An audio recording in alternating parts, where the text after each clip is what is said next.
Today we're comparing recordings and video of my drumming over the last 12 years to see and hear what I've gotten better at, and specifically what I've practiced in order to do so. At the end of the video, I'll recreate these examples from over the last 12 years, and so we'll see and hear how my playing has changed today in 2020. Hope you enjoy. Hey everybody, welcome to The Non-Glamorous Drummer. I believe that no matter who you are, you can master the drums when you're armed with the right know-how. And I believe this video is going to help you do just that. If you're new to the channel, be sure to subscribe and also check out my free guide on how to learn any song in under an hour. It's a really powerful method that's going to train your ear and help you memorize songs for gigs, so go check it out before you go. So just to give you a quick introduction and some context before we get rolling into these examples, I am 27 years old here in late 2020 as I'm filming this video. I bought my first drum set back in 2007. It was an electric kit that you're going to hear in one of these examples. And then I started taking lessons 2 years later in 2009, which was also when I bought my first acoustic kit. I also started playing in a band regularly in 2009. And then 2 years later, I started college in 2011, majoring in music for 4 years. I graduated in 2015.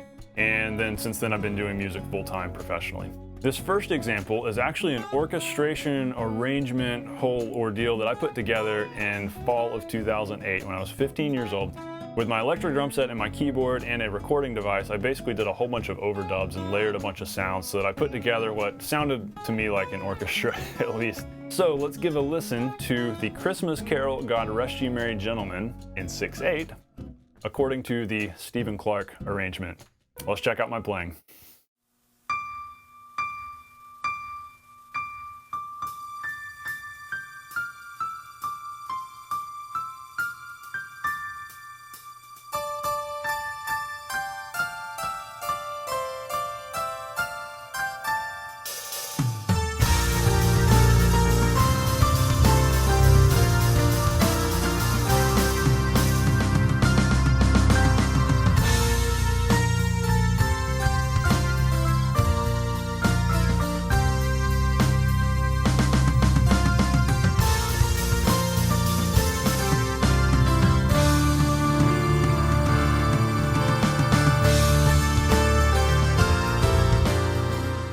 But now moving on to the next example, so we're going to move forward a couple of years. So that was 2008. I started taking lessons mid-2009 when I bought my first acoustic drum set, and now here in 2010, here's another recording. This was a cover of Washed by the Water by Need to Breathe. This was a song that came out back in like 2007 or so. And so this is me playing drums, playing my acoustic drums, and then I also played the bass on my keyboard, and then somebody played acoustic guitar with me. What you're going to hear in this example is kind of interesting because my playing has now developed to a point where I have more technical skills, but that's not necessarily a good thing here because you're going to hear that I'm playing a few too many notes in certain spots. Some of my fills are a little bit too fusion and jazz for a rock song, and so I'm kind of starting to dip my foot into the territory of maybe playing too much from my hands. Hope you enjoy this one.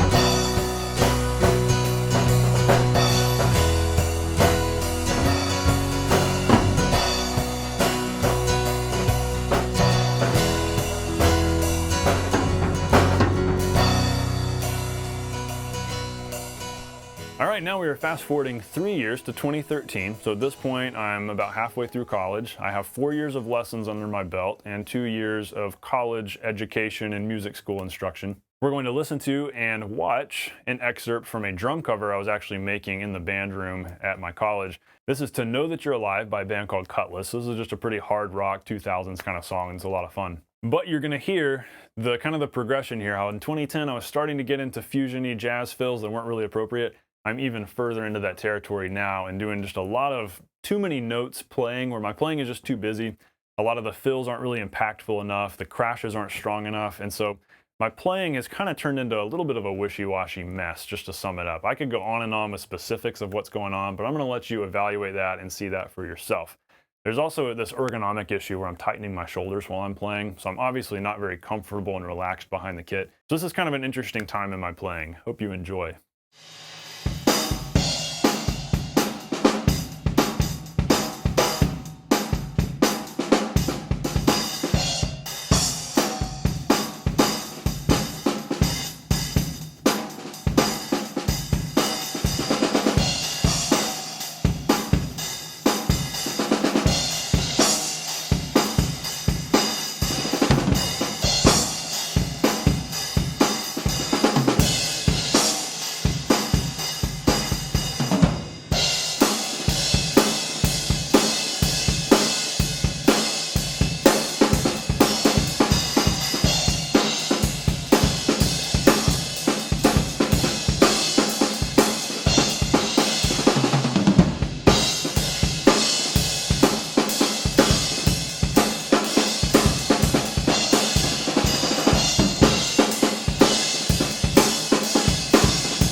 Now, so this is where you're going to see the biggest contrast in my playing. We're going to skip forward only 2 years from 2013 to 2015.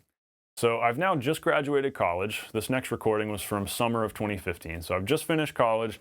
I'm out of school, so I'm now getting into really becoming a full-time professional musician. And surprisingly, my playing actually sounds a lot better. It's much cleaner and more precise, just more professional and polished, and I'm not playing a ridiculous amount of notes. It's kind of like I'm listening a little bit better and just paying more attention to what I'm playing. I think I could still be a little bit more relaxed. I'm sitting too close to the kit. I'm not really giving my leg enough space down there on the kick drum pedal. So that's something I ended up improving on later. But otherwise, things are strikingly better than they were in 2013. So let's give a listen and a watch to the drum part from Ain't It Fun by Paramore.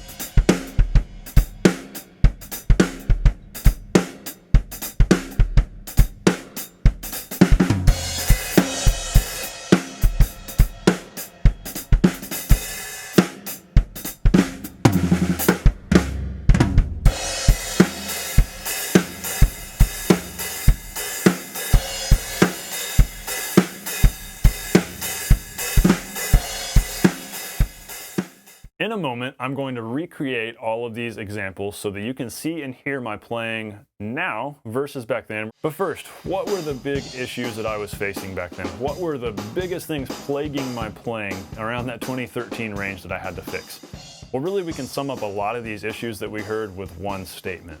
I was playing from my hands and not from my ears. I was playing what was fun to play, maybe what felt really fun, but not what fit the song.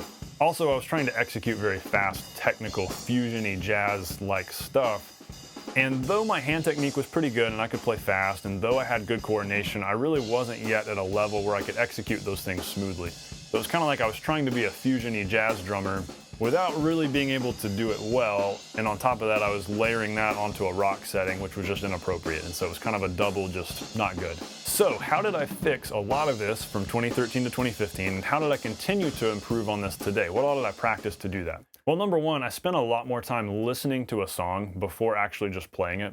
So anytime I needed to learn a song to perform or to record, whether I was doing that for fun or playing with a band, I learned to sit down and listen through headphones and just really take in the song and hear what all was happening, pay attention to the music of it, the melody of it, rather than just the drum part, so that way I was actually playing what was on the record for one thing and not making up my own stuff. I also spent a lot of time listening back to recordings of myself, especially board mixes from rehearsals or from church services, playing at church.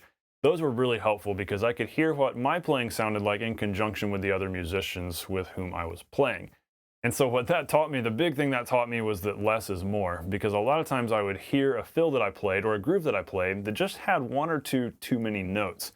And so then the next time I would play that song, I would take that part out, strip it down a little bit to the bare bones, work on making it feel good, I would listen back to that next recording and it would feel so much better and more professional. And so what I learned was, okay, I've got to make things feel right. It's not about how many notes I play, it's about how does this feel? And that was what listening to recordings of myself really taught me. I also made a mental shift to pay more attention to the quality of sound I was getting from every drum and every cymbal that I hit. So this meant, playing consistent rim shot backbeats if I was playing loudly, making sure the snare really cut past the cymbal. It meant hitting toms in the middle, getting a high quality tom sound every time. Playing the ride evenly if I'm washing on it, so it's a nice even wash, being precise with the hi-hats in terms of how open or closed they were. And it also meant learning how to tune my drums so that my drums were tuned appropriately for whatever song I was playing so that they didn't sound like a jazz kit when I was playing rock or like a rock kit when playing jazz, etc. And here's the big one. I think really this is the biggest thing. I made sure to have a why for everything that I played. So this meant having a reason behind every fill, every note, the way that I played the groove, the kick pattern, always knowing exactly what I was doing, being aware of every note I was playing and knowing why I was doing it. This meant that things were much stronger, much more confident, and much more precise because I had complete control over what I was playing. So what can you do right now? What can you go and practice right now so that you can improve on these things if you find yourself relating to some of the issues that we saw and heard in my earlier recordings? I'm going to sum it up for you as best I can with 3 tips. Number 1, spend more time listening to the song that you're learning than actually sitting at the kit and playing it.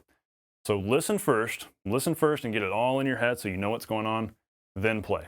Tip number 2, focus on getting the highest quality sounds out of every drum and cymbal that you possibly can.